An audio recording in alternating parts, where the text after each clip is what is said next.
여러분은 지금 몇 살입니까? 그리고 그 나이에 여러분은 무엇을 두려워하고 있습니까? 50대 중반에 접어든 한 남성이 있었습니다. 그는 30년 가까이 한 회사에서 성실히 일했고 두 아이를 대학까지 보냈으며 집 한 채를 마련했습니다. 그가 이룬 것들은 결코 적지 않았습니다.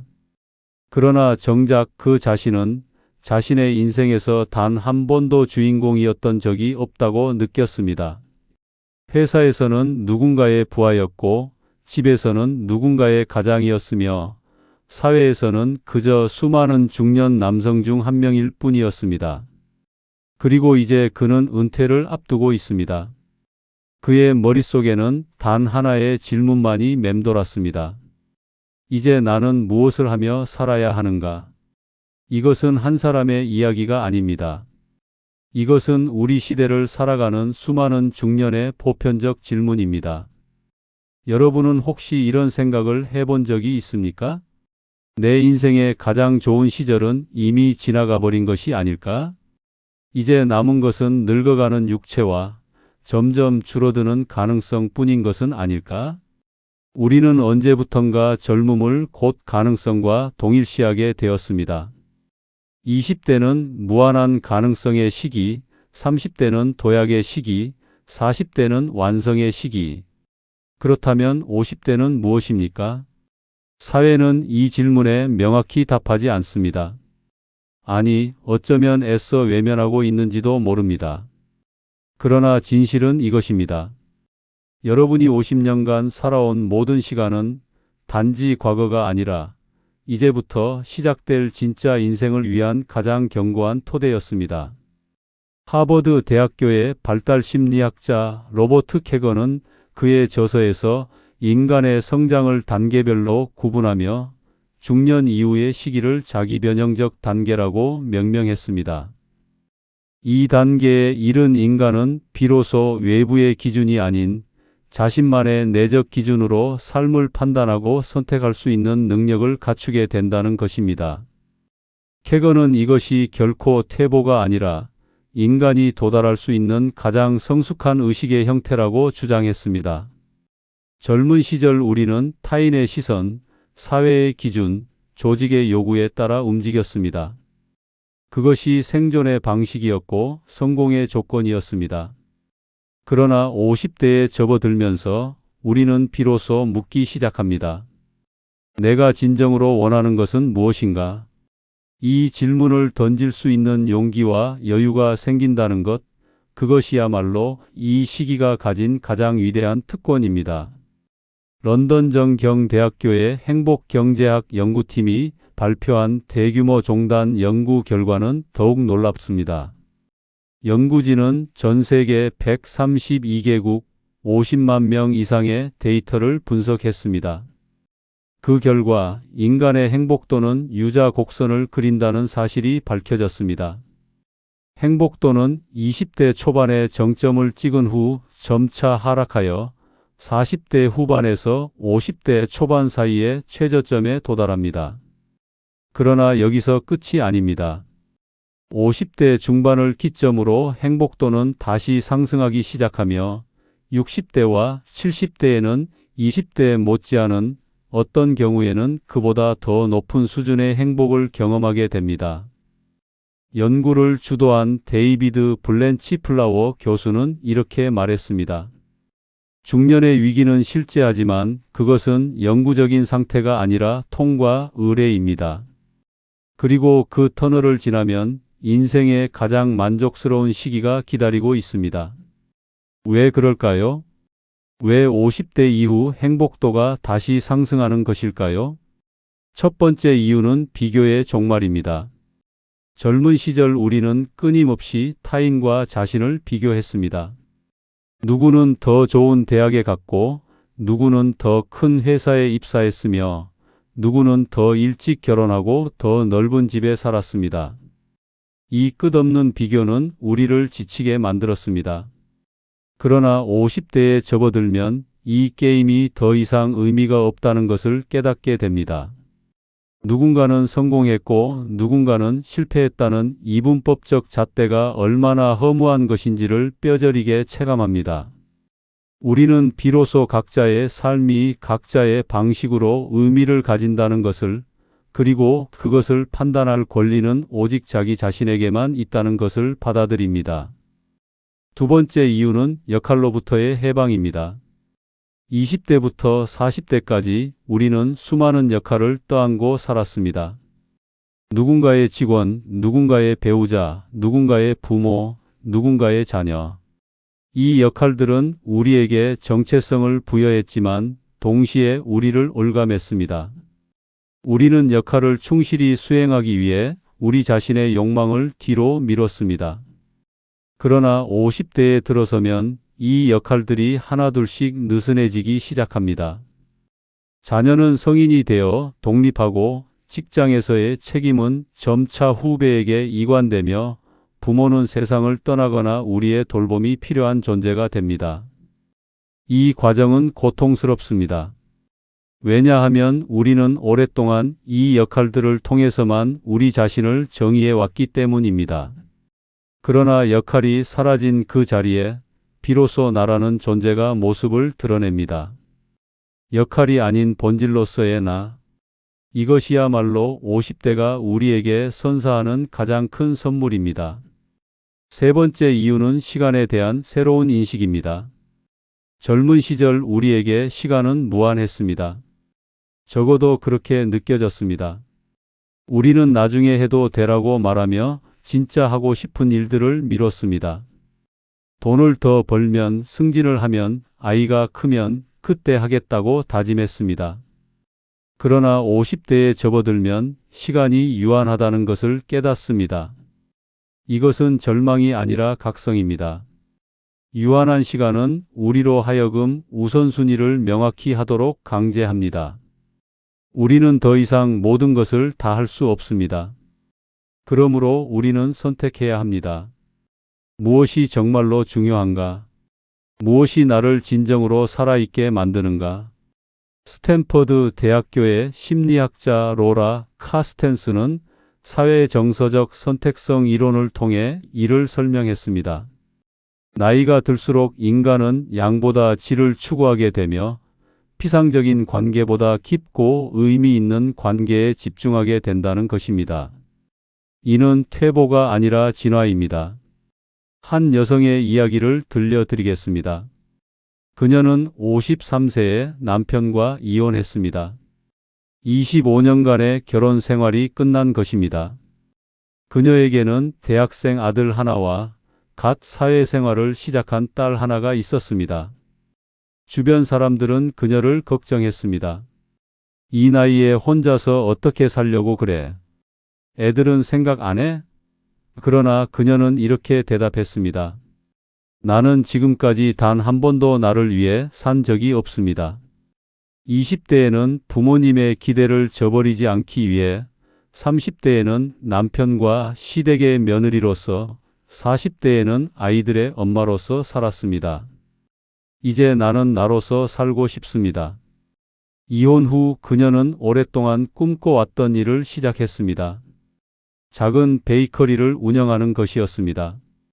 젊은 시절 제과 제빵을 배웠지만 결혼과 동시에 포기해야 했던 꿈이었습니다.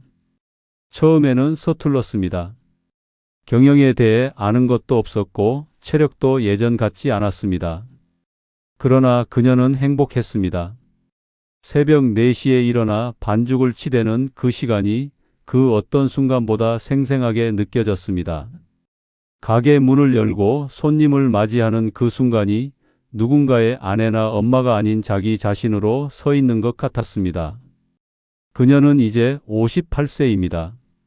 가게는 작지만 단골 손님으로 가득하고 그녀의 얼굴에는 20대 때보다 더 환한 미소가 걸려 있습니다. 그녀는 이렇게 말했습니다. 만약 내가 30대에 이 일을 시작했다면 나는 성공에만 집착했을 것입니다. 더 크게, 더 빠르게, 더 많이. 그러나 지금의 나는 다릅니다. 나는 이 작은 공간에서 내 손으로 만든 빵을 누군가에게 건네는 그 행위 자체가 충분히 의미 있다는 것을 압니다. 이것이 바로 50대 이후 삶의 본질입니다. 속도가 아닌 방향, 성취가 아닌 의미, 타인의 인정이 아닌 자기 확신. 그러나 현실은 녹록지 않습니다. 여러분은 지금 이렇게 반문할지도 모릅니다. 그런 이야기는 이상적으로 들리지만 실제 내 삶에는 적용할 수 없습니다. 나에게는 경제적 여유가 없습니다. 나에게는 건강 문제가 있습니다. 나에게는 가족의 책임이 여전히 남아 있습니다. 이 반론은 타당합니다. 그리고 이것이야말로 우리가 정면으로 마주해야 할 현실입니다. 50대 이후의 삶이 아름다울 수 있다는 것은 사실입니다. 그러나 그것이 저절로 주어지는 것은 아닙니다. 그것은 의도적인 선택과 준비를 필요로 합니다. 첫째, 경제적 준비입니다. 여러분이 50대에 진정으로 하고 싶은 일을 하기 위해서는 최소한의 경제적 안정이 뒷받침되어야 합니다. 이것은 거창한 부를 의미하지 않습니다. 다만 기본적인 생활이 가능하고 예기치 못한 상황에 대처할 수 있는 정도의 여유를 의미합니다. 만약 여러분이 지금 40대라면 지금부터 준비해야 합니다.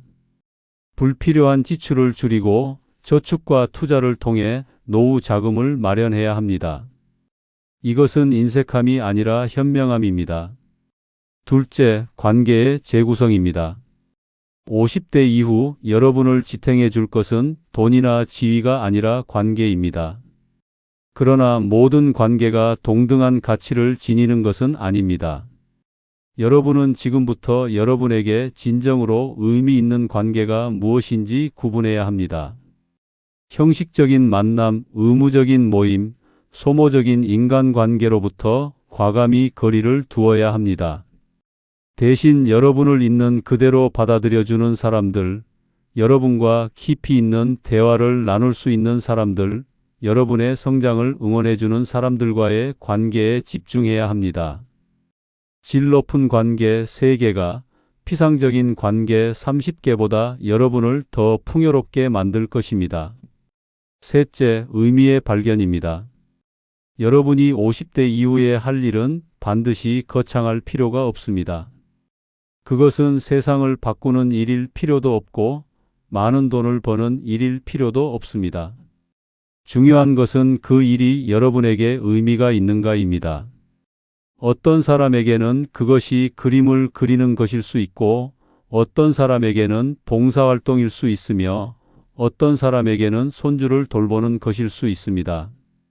세상의 기준이 아닌 여러분의 기준으로 의미를 정의해야 합니다. 프랑스의 철학자 시몬 드 보부아르는 그녀의 저서 노년에서 이렇게 말했습니다. 노년은 인생의 패러디가 아니다. 노년은 인생 그 자체다. 그녀는 우리 사회가 노년을 젊음의 열등한 버전으로 취급한다고 비판했습니다. 마치 노인은 젊은이가 할 수 있는 것을 더 이상 할 수 없는, 그래서 가치가 떨어지는 존재인 것처럼 말입니다. 그러나 보부아르는 이것이 근본적으로 잘못된 관점이라고 주장했습니다. 노년은 결핍의 시기가 아니라 다른 종류의 풍요를 경험하는 시기입니다. 젊음이 가능성의 풍요라면 노년은 지혜의 풍요입니다. 젊음이 외부를 향한 확장이라면 노년은 내면을 향한 심화입니다. 여러분이 지금 50대라면 여러분은 이미 충분히 많은 것을 경험했습니다. 성공과 실패, 기쁨과 슬픔, 만남과 이별. 이 모든 경험은 여러분 안에 켜켜이 쌓여 있습니다. 그리고 이것은 여러분만이 가진 고유한 자산입니다.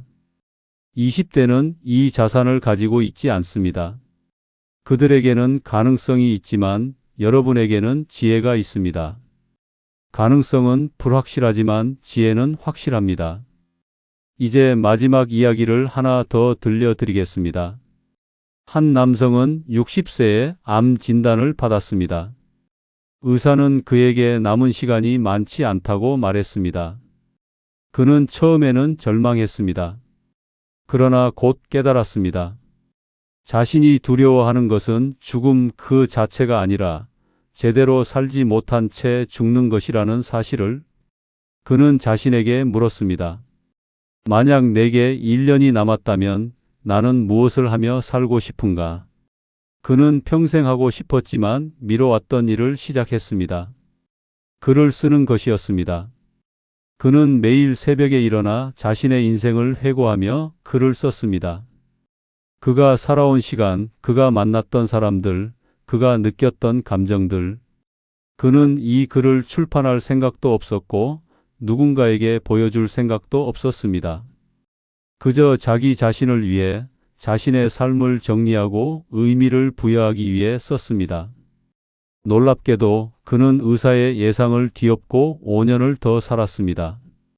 그리고 그 5년은 그의 인생에서 가장 충만한 시간이었다고 그는 말했습니다. 그는 이렇게 고백했습니다. 나는 죽음을 선고받고 나서야 비로소 살기 시작했습니다. 이것은 극단적인 사례일 수 있습니다. 그러나 여기에는 중요한 진실이 담겨 있습니다. 우리는 시간이 유한하다는 것을 깨달을 때 비로소 진지하게 삽니다. 그리고 50대는 바로 그 깨달음이 찾아오는 시기입니다. 여러분은 지금 50대입니까? 혹은 50대를 앞두고 있습니까? 그렇다면 이것을 기억하십시오. 여러분의 인생은 끝나지 않았습니다. 오히려 지금부터 시작입니다. 여러분이 지금까지 살아온 모든 시간은 헛되지 않았습니다. 그것은 지금 이 순간 여러분이 진정한 여러분으로 살아가기 위한 준비 과정이었습니다. 세상은 여러분에게 은퇴를 준비하라고 말할 것입니다. 그러나 여러분은 은퇴가 아니라 재탄생을 준비해야 합니다. 세상은 여러분에게 내려놓으라고 말할 것입니다. 그러나 여러분은 내려놓는 것이 아니라 비로소 진짜로 잡아야 할 것을 선택해야 합니다. 세상은 여러분의 나이를 숫자로 정의할 것입니다. 그러나 여러분은 여러분의 나이를 지혜로, 자유로, 용기로 재정의해야 합니다. 행복은 젊음에서 오지 않습니다. 행복은 선택할 수 있는 자유에서 옵니다. 그리고 여러분은 지금 여러분 인생에서 가장 자유로운 시기에 서 있습니다. 타인의 기대로부터 자유롭고 사회의 잣대로부터 자유로우며 무엇보다 과거의 여러분으로부터 자유롭습니다. 이제 묻겠습니다. 여러분은 이 자유를 어떻게 사용하시겠습니까? 여러분이 50년간 준비해온 진짜 인생이 지금 이 순간부터 시작됩니다.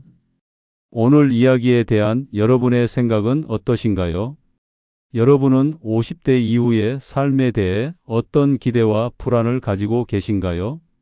혹은 이미 50대를 지나고 계신 분이라면 지금 이 순간 여러분이 발견한 새로운 의미는 무엇인가요? 여러분의 경험과 생각을 댓글로 공유해 주십시오. 여러분의 이야기가 누군가에게는 또 다른 위로와 지혜가 될 수 있습니다. 우리는 서로의 이야기를 통해 배우고 성장합니다.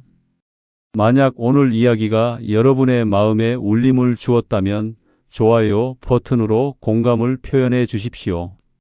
그리고 구독과 알림 설정을 통해 앞으로 이어질 삶의 지혜와 통찰을 함께 나누어 가시기 바랍니다. 여러분과 함께 더 깊은 이야기를 나눌 수 있기를 기대합니다. 오늘 이야기가 도움이 되셨다면 구독, 좋아요, 알림 설정으로 응원해 주세요. 감사합니다.